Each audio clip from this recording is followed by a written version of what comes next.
noches, le damos la bienvenida al ex primer ministro, ex congresista, jurista Pedro Cateriano. ¿Cómo está, Pedro? Gracias por estar con nosotros. Bueno, si hacemos la prueba ácida, Pedro, nosotros hemos hablado en varias ocasiones, no solamente sobre lo que era la precipitación, la degradación de las formas políticas en el Perú en los últimos 2 años, adicionalmente también, y de la responsabilidad que en ese caso le cupía Fuerza Popular, ¿no? Y adicionalmente de todo lo que fue un caso como el de Ollanta-Humala, Nadine Heredia, ¿no? Que, bueno, al final termina siendo en buena medida, no en toda, pero en buena medida similar al de Keiko Fujimori en el sentido del aporte de campaña subrepticio, ¿no? Vista esta figura... El aporte ilegal, ¿no? Del aporte ilegal. Vista usted esta figura, ¿considera que la detención preventiva de Keiko Fujimori está justificada? Hay quienes señalan que... Anoche tuvimos a Antero Flores Arauz, ¿no? Él está, por ejemplo, entre los que se cuentan que es un exceso una detención preventiva como esta de 3 años. ¿Qué opina? Podríamos decir que podría ser un exceso el plazo de la detención, pero creo que hay elementos de juicio sólidos en este caso que justifican la detención preventiva. En el caso de la obstrucción a la acción de la justicia, creo que hay más que evidencias, hay pruebas del accionar casi delictivo con el propósito de evitar la acción de la justicia, repito. No es una estrategia de defensa, eso va más allá de una estrategia de defensa. Y además hay elementos como los testimonios de gente del núcleo duro de Fuerza Popular. Creo que esos testimonios han servido no solo para persuadir al juez Concepción Carguancho, sino a convencerlo. Porque no han sido los enemigos, los adversarios. Esto no es producto del odio, de la venganza, como diría ingenuamente ha sostenido Fuerza Popular, porque su defensa ha sido política, no jurídica, y basada en el tema del odio, de la venganza. No. Ha ido gente, repito, del núcleo duro de Fuerza Popular, colaboradores, dicen que un parlamentario muy conocido, a decirle al fiscal José Domingo Pérez, así ha sido el trámite para el financiamiento ilegal de la campaña. Hay, además de financiamiento ilegal, otros hechos que sí pueden configurar lavado de activos, pero también otra clase de procedimientos como suplantación de testigos, falsificación de documentos, coacción de testigos, es decir, el uso de la fuerza a través del poder que tienen en el Parlamento para tratar de torcer a las personas que ya habían dado manifestaciones ante la policía y las autoridades. Entonces no estamos ante cualquier parroquiana o ciudadana, estamos ante la mujer más poderosa, ¿no es cierto?, que obligó a renunciar a un presidente de la República, que ha dado órdenes para que el Parlamento viole la Constitución permanentemente. Y si a eso le sumamos la poca sutileza, por decirlo de una manera elegante, que han tenido los parlamentarios de Fuerza Popular para mostrar, para probar ante la opinión pública lo que todos sabíamos, excepto ellos o los fanáticos que defienden, la forma en que ella maneja directamente con esa disciplina casi castrense, ¿no? Le piden permiso hasta para saludar, para aplaudir, ¿no? Hemos blindado a tal vocal, hemos salvado, ellos mismos. ¿La forma de ejercer el poder entonces, en este caso, tiene consecuencias jurídicas? ¿Eso no tendría que quedarse en el ámbito político? No, ¿Por qué? Porque no son acciones en el ejercicio regular de un derecho parlamentario. No es una puja parlamentaria, no es un debate político. Son acciones con el propósito de entorpecer la acción de la justicia. Y eso naturalmente no solo lo ha denunciado el fiscal José Domingo Pérez, sino que, repito, lo ha persuadido, lo ha convencido al juez Concepción Carguancho. Es decir, una maquinaria para defender, a como dé lugar, a la lideresa del partido. Y esa creo que es una razón importante. En prisión preventiva, la señora Keiko Fujimori ya no va a tener las mismas facilidades para darles las órdenes a sus parlamentarios, bloqueen, salven a Inostroza. Y si a eso le sumamos la sucesión de hechos que han ido corroborando no solo sospechas, ¿no es cierto?, el apoyo de Inostroza a Alan García y a la señora Keiko Fujimori, ¿no es cierto?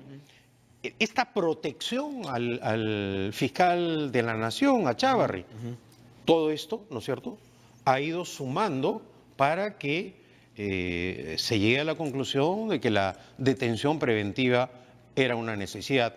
Sobre el plazo de la detención preventiva es discutible, naturalmente, pero creo que a diferencia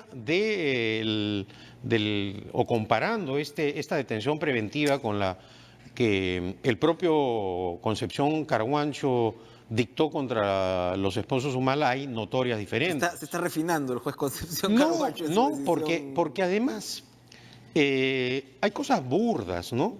Cuando el juez Concepción Carhuancho dictó la prisión preventiva contra los Humala, los propios fujimoristas, encabezados por la señora Keiko Fujimori, dijeron que era un juez independiente, que por fin hubo justicia en el Perú.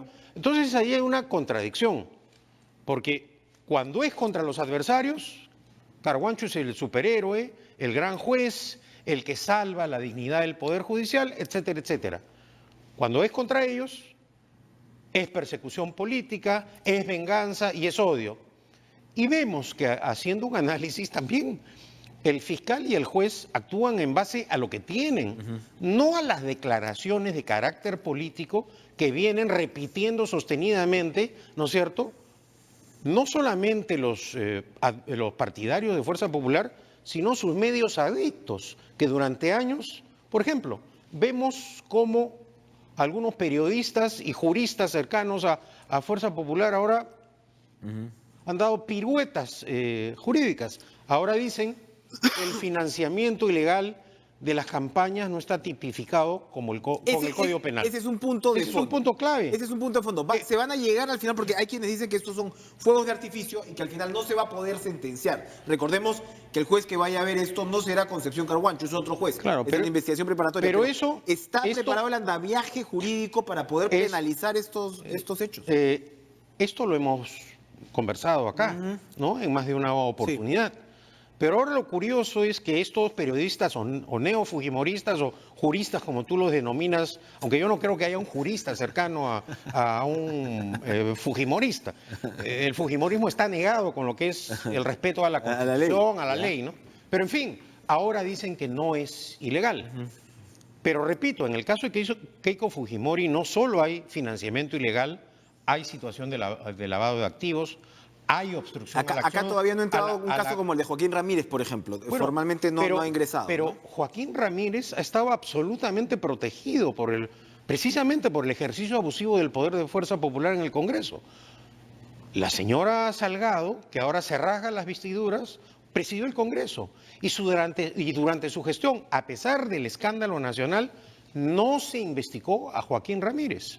Y hemos visto a nivel de Fiscalía cómo a través de las presiones políticas, a través de esa protección, que diría yo no es protección, es crudamente un encubrimiento al señor Ramírez, este caso simplemente hasta ahora no se sabe nada. Entonces, este es un hecho que también ciertamente tiene que haber evaluado la justicia. Ahora, no es suficiente, sigo en esa línea, no es suficiente si es que están todos estos argumentos puestos sobre la mesa para denunciar penalmente. Sigo en la figura de la detención preventiva, ¿no? O sea, no es suficiente, porque si ya lo tienes, es decir, ¿qué van a cambiar? Si ya sabes lo del pitufeo, ya tienes las declaraciones de los brasileños, ¿qué se puede cambiar de aquí en adelante si las cartas se suponía estaban puestas sobre la mesa? Porque todavía el proceso, es decir, el juicio oral, recién se va a iniciar. Este no es el juicio en sí. Acá lo que se ha discutido es si correspondía o no la detención preventiva. El proceso penal, es decir, el juicio, recién se va a iniciar. Claro, esta es una medida de excepción. Se ha sostenido, y yo lo he señalado con anterioridad, que la detención preventiva debe ser aplicada excepcionalmente, que no es lo mismo defenderse en libertad. Pero este caso es absolutamente especial. No todas las personas tienen el poder que tenía la señora Fujimori. El otro ¿no es argumento cierto? precisamente de los fujimoristas, lo han también expuesto acá, es que ellos no gobernaron. Entonces es la diferencia con el caso Humala. Cuando les preguntas por qué el caso Humala, según ustedes, no sería político y el de Keiko sí, señalan que es porque Humala gobernó y ellos no. Sí. Hay una suerte de Claro, explicación ahí. y ellos han forzado la renuncia de un presidente de la República, ellos han violado la Constitución permanentemente, ellos han coaccionado a los medios de comunicación, han querido ahogarlos financieramente con la aprobación de la ley Mulder, es decir, han sucesivamente adoptado una serie de situaciones para que la opinión pública finalmente se dé cuenta que estábamos frente al ejercicio abusivo del poder y a la violación consecutiva de la Constitución que ellos mismos dicen defender. ¿Políticamente estamos ante la destrucción del fujimorismo? No hay muertos en política, pero creo que el golpe ha sido muy fuerte.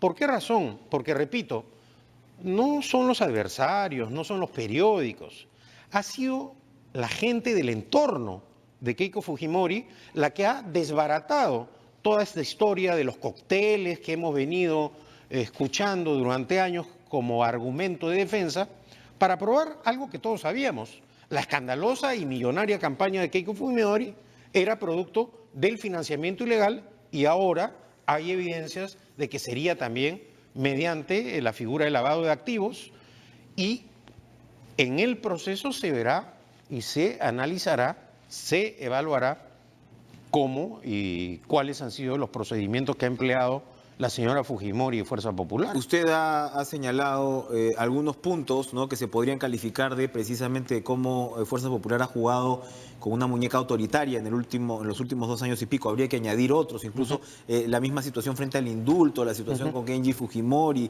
la situación con Graña y Montero, ¿no? En el sentido que, bueno, que pague sus responsabilidades, pero hay que recordar que ellos denuncian constitucionalmente a Chávarri, precisamente porque, según decían, no se había metido a la cárcel preventivamente a los ex ejecutivos de Graña y Montero, y así.